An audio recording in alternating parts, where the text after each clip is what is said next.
មាតុភូមិកម្ពុជានៃយើងគឺជាទឹកដីដ៏ស្រស់បំព្រងពោពេញដោយសម្បត្តិធម្មជាតិដែលបុព្វបុរសយើងបានថែរក្សាកេរដំណែលនេះទុកសម្រាប់យើងទាំងអស់គ្នាពីជួរភ្នំដ៏ខ្ពស់ត្រដែតព្រៃឈើដ៏ខៀវស្រងាត់ស្រស់ត្រកាល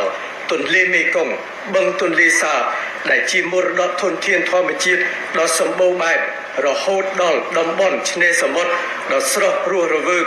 និងប្រជុំកោះតូចធំជាច្រើនសម្បត្តិធម្មជាតិទាំងអស់នេះជាសរសៃឈាមនិងជីវិតនិងជាផ្នែកមួយនៃអត្តសញ្ញាណជាតិរបស់យើង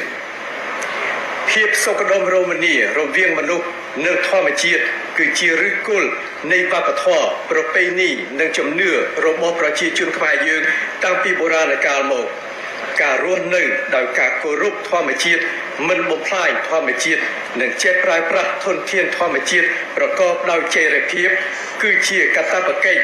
ដែលយើងត្រូវបន្តថែរក្សាការពារនិងពង្រឹងឲ្យបានខ្ជាប់ខ្ជួនសម្រាប់បន្តដល់កូនចៅជំនាន់ក្រោយព្រះករុណាព្រះមហាវីរក្សត្រព្រះវររាជបិតាជាតិខ្មែរព្រះបរមរតនកោដ្ឋជាទីគោរពសក្ការៈដ៏ខ្ពង់ខ្ពស់បំផុតព្រះអង្គបានព្រួយផ្ដើមរៀបចំបង្កើតតំបន់ការពារធម្មជាតិនានា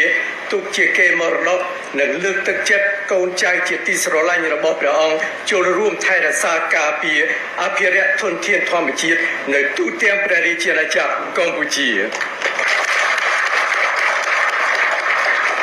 ក្រោមការដឹកនាំដ៏ប៉ិនប្រសប់ឆ្លៀសវៃនិងដ៏ឆ្នើមរបស់សម្ដេចអគ្គមហាសេនាបតីតេជោហ៊ុនសែនប្រធានព្រឹទ្ធសភាសម្ដេចមហារដ្ឋសភាទីកាធិបតីខុនសូដារីប្រធានរដ្ឋសភា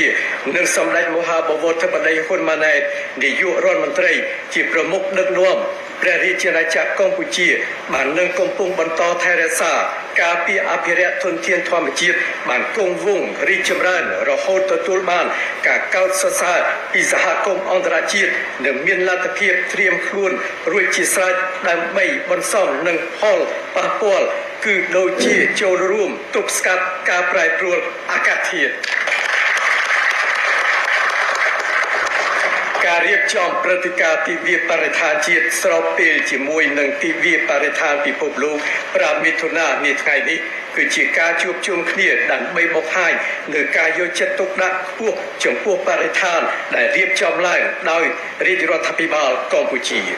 ខ្ញុំព្រះករុណាខ្ញុំសូមសម្ដែងនៅព្រះរាជហឫទ័យរីករាយជាអាណិកនិងសូមអរព្រគុណចំពោះវត្តមានរបស់សម្ដេចព្រះមហាសង្ឃរាជទាំងពីរគណៈសម្ដេចព្រះសង្ឃព្រះថេរានុថេរៈគ្រប់ព្រះអង្គថ្នាក់ដឹកនាំជាតិនិងបងប្អូនកូនក្មួយជនរួមជាតិទាំងអស់ដែលបានចូលរួមចំណែកគាំពារបរិស្ថានការអភិរក្សធនធានធម្មជាតិនិងជីវៈចម្រុះនិងការអភិវឌ្ឍប្រកបដោយនិរន្តរភាពរបស់ជាតិយើងប្រធានបទប្រយុទ្ធប្រឆាំងការបំពុលដោយផ្លាស្ទិកសម្រាប់ទិវាបរិស្ថានឆ្នាំ2025នេះគឺជាការរំលឹកនិងការអំពាវនាវមួយសម្រាប់យើងទាំងអស់គ្នាឲ្យរួមគ្នាធ្វើសកម្មភាពប្រកបដោយការទទួលខុសត្រូវខ្ពស់ការដោះស្រាយបញ្ហានេះមិនមែនជាការងាររបស់បុគ្គលណាម្នាក់ឬស្ថាប័នណាមួយនោះទេប៉ុន្តែជាការទទួលខុសត្រូវរបស់យើងទាំងអស់គ្នាទាំងថ្នាក់ជាតិថ្នាក់ក្រោមជាតិវិស័យឯកជនអង្គការសង្គមស៊ីវិលសហគមន៍មូលដ្ឋានគ្រួសារនីមួយៗនិងបុគ្គលគ្រប់រូបទាំងកម្រិតជាតិតំបន់អន្តរជាតិនិងសូមបន្តផ្ដល់នូវកិច្ចសហការគាំទ្រ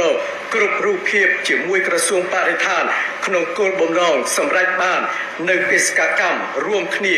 គឺពិភពលោកមានភាពស្អាតភាពបៃតងនិងចីរភាពស្របតាមទិសស្លោកកម្ពុជាស្អាតខ្មែរធ្វើបាន